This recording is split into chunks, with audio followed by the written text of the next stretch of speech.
I mean, should anybody be happy with that fight? Like, I mean, really, at the end of the fight, they should have just said, we're actually not going to score this. It was really bad. We're sorry. We're just going to go home. Like.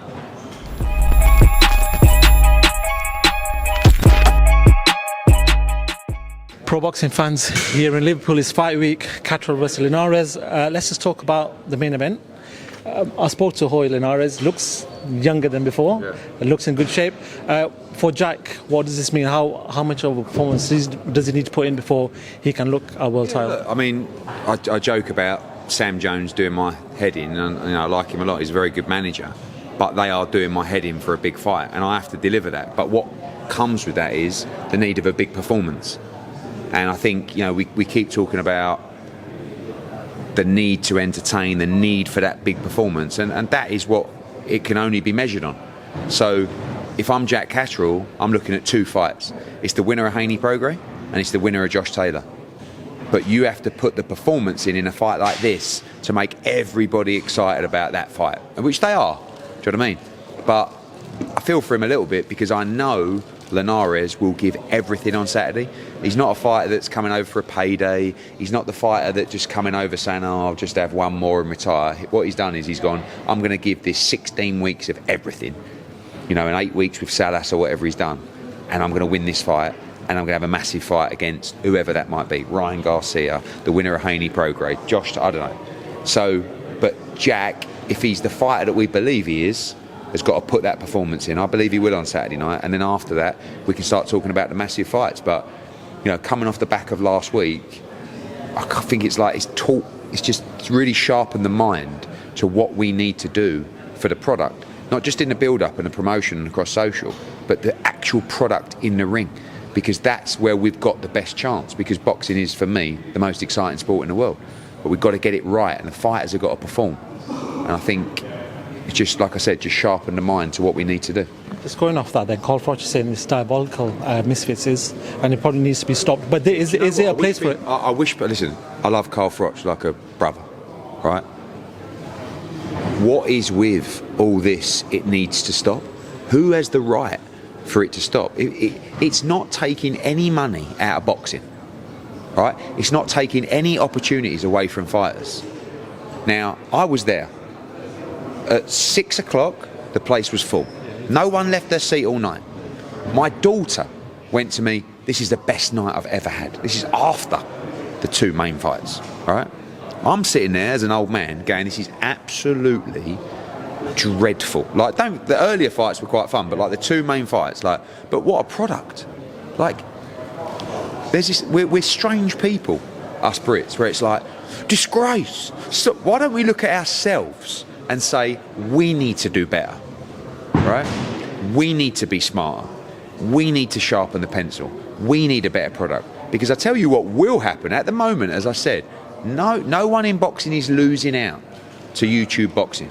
If we don't do better over time, the people who run the networks, who run the streaming companies, will look at the numbers. Don't forget, these fighters aren't making money in relation to the size of the show. You've got fighters, I've got fighters, probably in a fight that you don't even know is happening, that is making twice as much money as Salt Pappy and Slims combined in a fight that's they can't lose. So purses are out of control. We're giving too much respect. We're giving too much of the decision to the manager and the advisor. We have an obligation to bring a fighter through at the right speed, but we also have the right to say no. And we can't be so egotistical to hold on to someone that's not willing to have the right fight because we don't want to lose them to another broadcaster or another promotional company. I've had fighters who have parted ways with us, who at the time is like, damn, and then 12 months later you look at it and you go, what a result I've had there. Because when they sign a new contract, they sign a new contract for a couple of easy fights. Do you know what easy fight means? Load of shit. No one's interested, sells no tickets, waste of time for fight fans. So I'm going to use whatever we're seeing at the moment as an excuse to try and make better fights. And I think we're on the right path, but we've got to be strict on that. Before I pass you on to the others, Dan Azeez has been on TalkSport. He's sort of mentioned you in a comment. He said because obviously you question the injury and whether it was legitimate. But he just want to sort of give his quotes through. For someone of his stature to put a narrative like that out about me is distasteful. It's malicious as well as harmful. While he's probably having a snigger with his mates, haha, we're getting one over Ben Shalom, he's messing up my image. I'm from a community where a lot of things are happening that are bad. I'm trying to be some sort of role model. It's messing up my image. That's what he said to Talksport. I never said that Dan Azeez has faked his injury. What I said was, because they asked me, and I said a couple of weeks ago I'd heard this, and I made it clear in all my interviews, just a rumour. And we know, everybody knows how tickets are doing, right? Who works within the industry? It's not a secret. And we were told that the fight was going to be pulled. Now, it ended up not happening. I certainly don't think that Dan Azeez is the type of individual that would pull a fight because he was asked to pull it.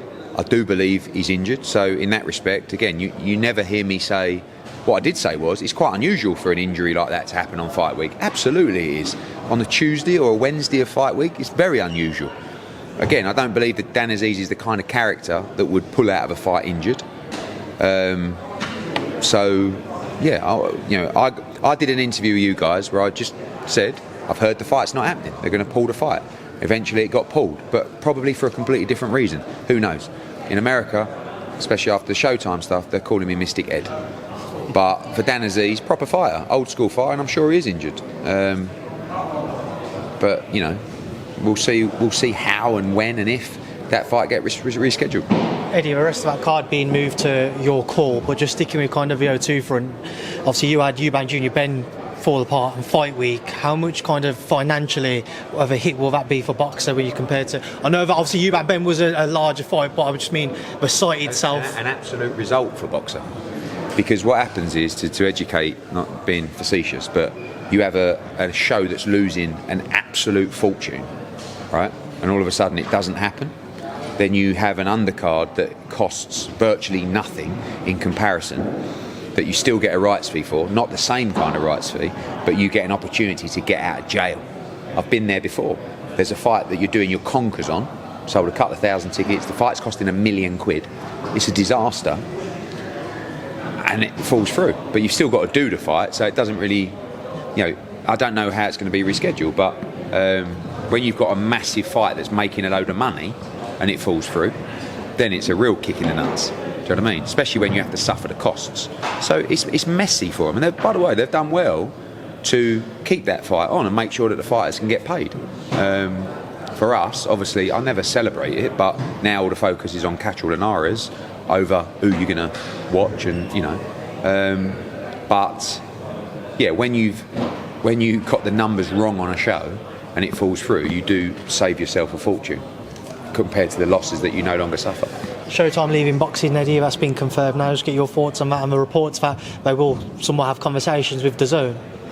Yeah. PBC, that is. Yeah, I mean, I think that, again, like, we've had a lot of shit thrown at us from Showtime, from Stephen Espinosa, particularly Leonard Ellaby and so forth, and I'll always give back and forward. And I really feel like the opportunity to sit there and say, ha, told you so, isn't a good look. Because at the end of the day, I think Showtime did a brilliant job for boxing, and I think they've had a great year. But I did say, 2 years ago, wherever it was, the business doesn't work for Showtime. And the reason they lasted so long was because of the stubbornness and the competitiveness of Stephen Espinosa, who wouldn't give in. But the writing was on the wall. When I gave that interview, I knew there were conversations taking place where they were looking at boxing and saying, I think it needs to go. But they stuck in there, they gave great fights, they built pay-per-views, and they've been a tremendous asset to the sport. So whilst the competition's so rife, when someone can no longer be part of that competition and effectively you win that race, it's still a blow to the sport. Because like when HBO left, it's still a blow. It's just, look, 3 years ago, we saw a change in trend in terms of the way that live sport is going to be delivered to fans. And we believed streaming was the absolute future of the sport. Certain members of that team piped up about, we would never let a fight on an app. And now the same company are trying to get on the app. right? So we knew this was going to happen, and we knew what the future of live sport and content would look like. If PBC joined DAZN, amazing. Like, you know, and now, without a broadcaster, you have no business. So right now, PBC don't have a broadcaster. They will be trying to do a broadcast deal. We've had a lot of fighters who are uncertain about their future that have been reaching out to us to try and sign with us. We have a long-term broadcast deal. But PBC is a good company, it has, you know, some good fighters. If we could bring them to our platform, I think it'd be great for DAZN. We already know we're the global home of boxing, and we have a big future ahead. But if they can acquire PBC along the way and they can join the app, it'd be amazing. It's no secret over the years, Eddie, you've had somewhat of a strained relationship with PBC. Where do things currently sit on that front now? I don't think, you know, at PBC, all of my contact really is with a man called Louis de Cubas, which not a lot of people will know. Very smart young man, a good, honourable young man. I don't have many friends in the industry, but I would class him as, you know, I don't actually have a lot of friends, full stop.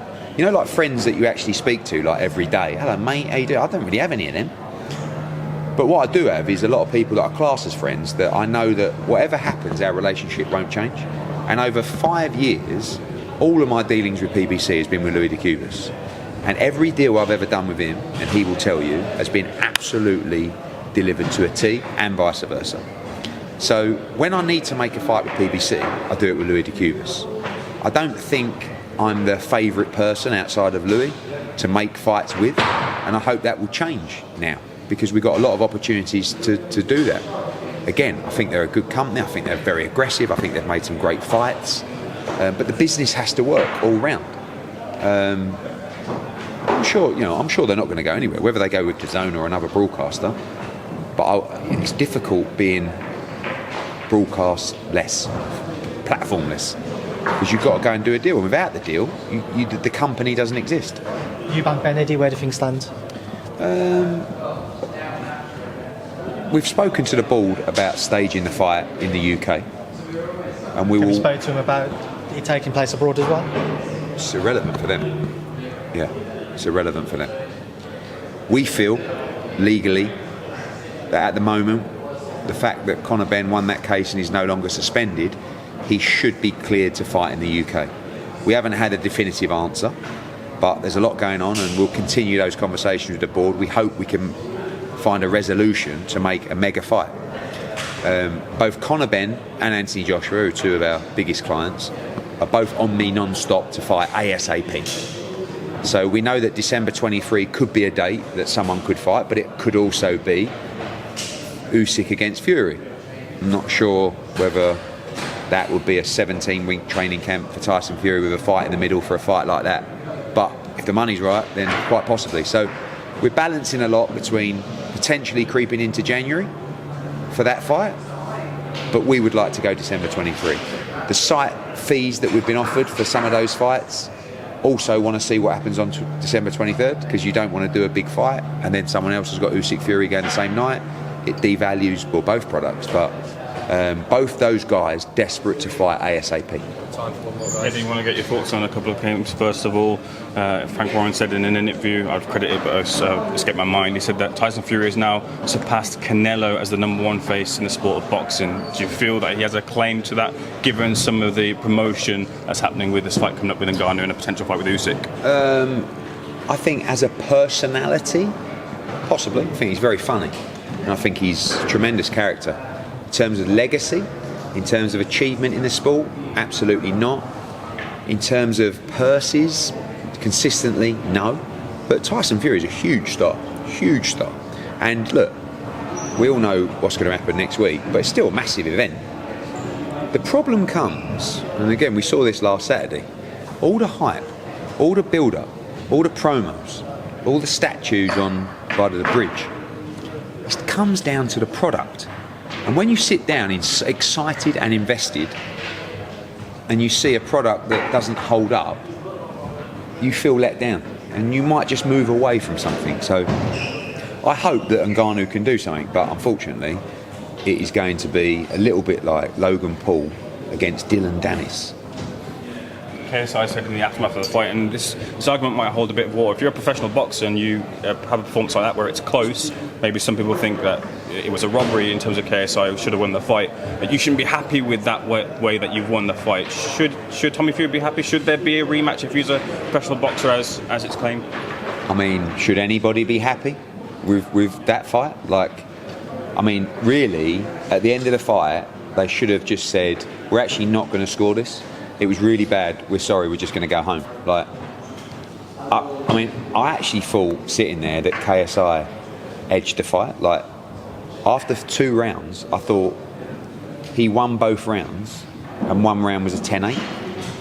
And then he didn't, like, but no one did anything. But, you know, the only thing I'll say to back Tommy Fury is, how do you fight someone doing that? But you've got to be good enough to, like, just find a way. But probably the worst fight I've ever... I mean, it was between that and Logan Paul. But what an event. But it still comes down to, I just feel like you won't have the longevity of the product if that's what you see. Because the hype and, you know, the whole occasion is amazing. But it's like, that's why we got to work harder on our product to make sure that it delivers time and time again. Thank you, Eddie. Cheers.